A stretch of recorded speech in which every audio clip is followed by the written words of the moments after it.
Hello friends, आज की topic पे हम लोग बात करेंगे प्रधानमंत्री मातृ वंदना योजना। जो प्रधानमंत्री मातृ वंदना योजना के अंतर्गत 6,000 रुपये जो पहले जिस लड़की को मिलता है, उसी के बारे में हम लोग आज इसी टॉपिक पे बात करेंगे। तो दोस्तों, इसका जो लिंक है मैं डिस्क्रिप्शन में दे दूँगा। उसका लिंक पे पहले चले जाते हैं हम लोग। यहाँ पे उसका जो लिंक है मैं वो टाइप कर लेता हूँ। मैं जिस लिंक दे दूंगा ये सीधा आपको यहाँ पे लेके आ जाएगा। तो इस लिंक पे मैं यूज़र आईडी और पासवर्ड डाल दिया ऑलरेडी। ये यूज़र आईडी पासवर्ड आप लोग को आपकी नज़दीकी जो आंगनवाड़ी सेंटर है उसी सेंटर की वर्कर के पास मिल जाएगी। तो यूज़र आईडी पासवर्ड डालने के बाद कैप्चा जो है वो फिल कर देंगे। कैप्चा अच्छे से देख देख के आप फिलअप कर लीजिए। फिलअप करने के बाद लॉगिन पे एंटर कर दीजिए। लॉगिन पे एंटर करने के बाद आपका कुछ डैशबोर्ड इस तरह दिखाई देगा। इसको आप तो मैं थोड़ा छोटा कर देता हूँ, आप लोग को देखने में अच्छा होगा। हाँ, तो यहाँ पे देखिए, पहला जो ऑप्शन है वो होम का ऑप्शन है। इसके बाद जो है वो डाटा एंट्री है। इसके बाद सर्च बेनिफिशियरी है। इसके बाद रिपोर्ट्स है। इसके बाद हेल्प डेस्क है और हेल्प है। ये हम लोग का कुछ काम का नहीं है। पहला जो ऑप्शन है होम, इसके बाद जो ऑप्शन है डाटा एंट्री, इसमें ही क्लिक करेंगे। क्लिक करने के बाद बेनिफिशियरी रजिस्ट्रेशन में क्लिक करेंगे। देखिए, यहाँ पे क्लिक करने के बाद आपका जो भी चाइल्ड है, मतलब जो भी लड़की है, आपका फर्स्ट लड़की, उसका ही स्टेटस डालना है। लेकिन आप स्टेटस बच्चे का कुछ मत डालिए। पहले यहाँ पे लिखा हुआ है क्राइटेरिया में जो कुछ लिखा है बेनिफिशियरी नेम, यहाँ पे बच्चे का नाम बिल्कुल मत डालिए। यहाँ पे मतलब माँ का नाम डालिए, मतलब बच्चे का जो माँ का नाम है उसका ही नाम डालिए। और अगर बेनिफिशियरी नेम से आप सर्च नहीं करेंगे, आधार से सर्च करेंगे तो आधार नंबर डालिए और मोबाइल नंबर से भी आप सर्च कर सकते हो। तो हम लोग रजिस्ट्रेशन करने के लिए यहाँ पे कुछ डालना नहीं पड़ेगा, आपको सीधा यहाँ पे लेके चला जाए। देखिए, पहला पर्सनल जो प्रोफाइल है इसमें लिखा हुआ है इस beneficiary an employ of government, central government, state government और PSU। इसमें येस और नो लिखा है। मतलब ये जो कैंडिडेट है उसका हस्बैंड, मतलब उसका कोई गवर्नमेंट जॉब है कि नहीं। तो आप उसमें नो डाल दीजिए, क्योंकि गवर्नमेंट जॉब वाले को यहाँ पे अलाउ नहीं है। तो यहाँ पे इसको नो करना पड़ेगा। इसके बाद यहाँ पे लिखा हुआ है अप्लाइंग फॉर पे फर्स्ट चाइल्ड और सेकंड चाइल्ड ऐसा लिखा हुआ है। तो आप फर्स्ट चाइल्ड में सिलेक्ट करने का होगा, क्योंकि अगर सेकंड चाइल्ड भी है फिर भी आपको फर्स्ट चाइल्ड यहाँ पे लिखना पड़ेगा। और नीचे जो ऑप्शन है यहाँ पे आपको कितना नंबर चाइल्ड है, यहाँ पे आप अगर मान लीजिए आपका चाइल्ड सेकंड है तो आप नीचे यहाँ पे सेकंड लिख दीजिए। अगर थर्ड है तो थर्ड लिख दीजिए, फोर्थ है तो फोर्थ लिख दीजिए। लेकिन ऊपर जो अप्लाइंग फॉर फर्स्ट चाइल्ड लिखिए, क्योंकि एक ही बेनिफिशियरी को एक ही बार मिलता है। तो मान लीजिए मेरा सेकंड बच्चा है तो सेकंड पे हम लोग क्लिक करेंगे। इसके बाद यहाँ पे लिखा हुआ है does the beneficiary have Aadhaar card. इसको मैं एक बार मार्क करके दिखा देता हूँ। देखिए, मैं यहाँ पे लिखा हुआ है, ये जो मैंने एरर कोड डाला है, देखिए यहाँ पे ये जो ऑप्शन है does beneficiary have Aadhaar card, इसको यस रहना चाहिए।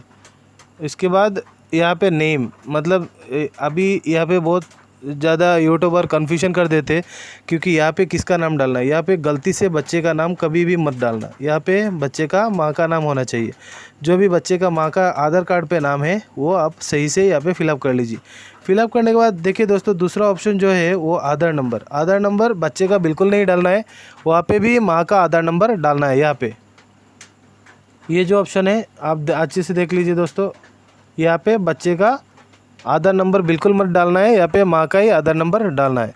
तो दोस्तों, उसके बाद डेट ऑफ बर्थ भी यहाँ पे बच्चे की माँ का ही डालना है, बच्चे का बिल्कुल नहीं डालना है। इसके बाद एज ऑटोमेटिक आ जाएगा आप जब भी डेट ऑफ बर्थ डालेंगे।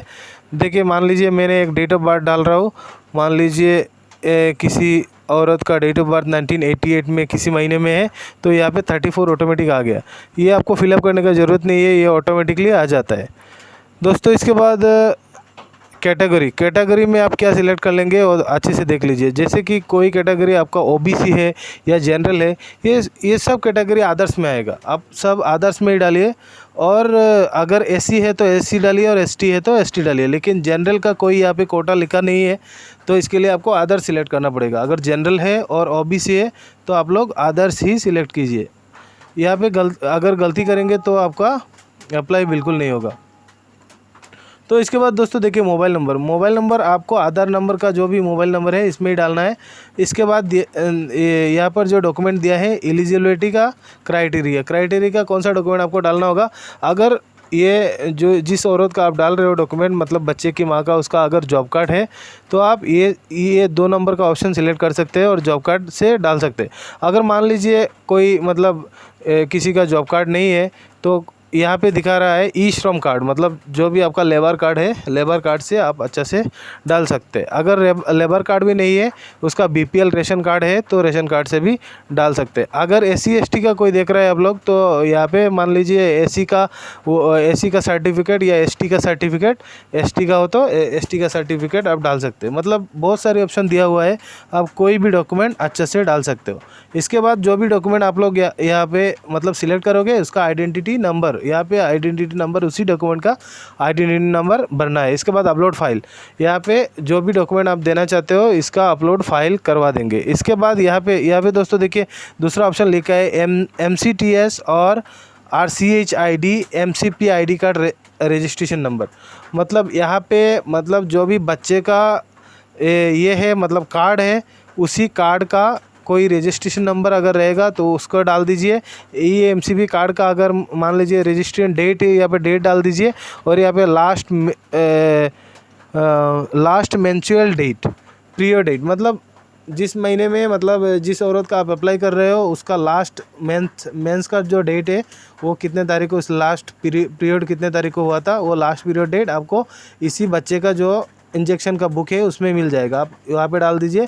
इसके बाद एंटीनेटल चेक ANC डेट, मतलब किस डेट में उसी औरत ने डॉक्टर दिखाया था, इसी बुक में मिल जाएगा दोस्तों। तो आप इसी बुक से चेक करके ये आप डाल दीजिए। इसके बाद यहाँ पे लिखा है has the child been born, मतलब ये बच्चा किस येस है या नो है, ये इसमें रहने दीजिए, आप कुछ करने का ज़रूरत नहीं है। इसके बाद actual date for child birth, मतलब जिस दिन बच्चे का डेट ऑफ बर्थ है ये आपको कार्ड में मिल जाएगा। अगर कार्ड में नहीं मिलेगा तो बच्चे का जो बर्थ सर्टिफिकेट है, बर्थ सर्टिफिकेट में मिल जाएगा। तो यहाँ से आप बच्चे का बर्थ सर्टिफिकेट देख के आप डेट ऑफ बर्थ फिलअप कर दीजिए।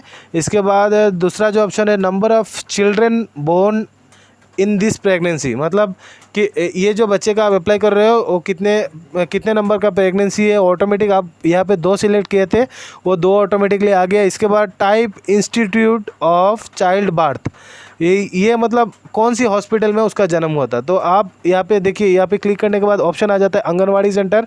अगर आंगनवाड़ी में आपका डिलीवरी, मतलब बच्चे का डिलीवरी हुआ तो ये भी डाल सकते हैं। अगर गवर्नमेंट हॉस्पिटल में है तो गवर्नमेंट हॉस्पिटल डाल सकते हो। वो होम, मतलब होम पे अगर डिलीवरी हुआ है तो होम डाल सकते हो। अदर्स मतलब दूसरी कोई जगह पे डिलीवरी हुआ है तो दूसरी जगह डाल सकते हो। और एक ऑप्शन है प्राइवेट हॉस्पिटल।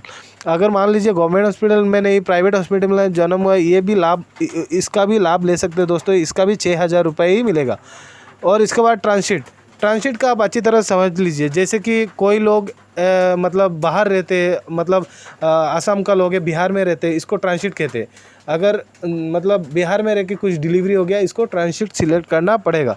इसके बाद जो ऑप्शन है name of institute of child birth, मतलब बच्चे का जिस हॉस्पिटल में या जिस ट्रांसशिट कैंप में उसका बर्थ हुआ है वहाँ पे उसको फिलअप करना पड़ेगा। यहाँ पे आप फिलअप कर दीजिए अच्छी तरह से। इसके बाद पेरेंट्स एड्रेस जो है वो पेरेंट्स एड्रेस उसको रूरल में तो रूरल में, अर्बन में तो अर्बन डाल दीजिए। अर्बन मतलब आप शहरी इलाके में रहते हो तो अर्बन डाल दीजिए, अगर ग्रामीण क्षेत्र में रहते हो तो आप लोग रूरल डाल दीजिए। इसके बाद यहाँ पे एड्रेस पे आप लोग दोस्तों अगर पोस्ट ऑफिस, विलेज और पोस्ट ऑफिस डालना चाहते हो तो एक साथ लिख के आप कुछ लंबा करके यहाँ पे डाल दीजिए। और उसके बाद आपका स्टेट ऑटोमेटिकली यहाँ पे आ जाएगा। आपका जो भी मतलब आंगनवाड़ी का वर्कर का जिसका भी साइड लिए हो, मतलब जिसका भी यूज़र ID पासवर्ड यूज़ कर रहे हो आप लोग, तो उसका ऑटोमेटिक जो मतलब जिस ब्लॉक के अंडर में वो पड़ता है तो ऑटोमेटिक वो ब्लॉक सिलेक्ट हो जाएगा। इसके आप लोग का जो विलेज है, विलेज आप सिलेक्ट कर लीजिए। विलेज सिलेक्ट करने के बाद आपका मतलब यहाँ पे सब विलेज आ जाता है। तो इसके बाद यहाँ पे पिन कोड डाल दीजिए। पिन कोड डाल के आपका एरिया का जो भी पिन कोड है डाल के सबमिट कर दीजिए। सबमिट का बटन है वहाँ पे सबमिट कर दिए। सबमिट करने के बाद देखिए दोस्तों, इसका जो भी एक्नॉलेजमेंट स्लिप निकल के आएगा वो आप कस्टमर को दे दीजिए, या तो आपका खुद अप्लाई है तो खुद रख लीजिए, और इस साइड से आप मतलब चेक कर सकते हैं। वीडियो अगर इन्फॉर्मेटिव लगे तो कृपया मेरे चैनल को लाइक कीजिए, सब्सक्राइब कीजिए, शेयर कीजिए। जय हिंद, जय भारत।